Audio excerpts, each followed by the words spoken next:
In this video, you will learn how to apply for a PayPal credit card in the UK. To apply for a PayPal credit card in the UK, you typically have two options. 1. PayPal credit line.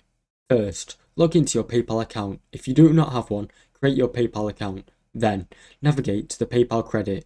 You can find the PayPal credit option in Pay and Get Paid section, or on the home page. Now, click on Apply Now. You'll be asked to fill in some personal details such as your name, address and income. Next, submit your application. After submission, PayPal will review your application and typically notify you about their decision quickly. The second option, PayPal Cashback MasterCard. Go to the PayPal credit card application page. Search for PayPal Credit MasterCard application form.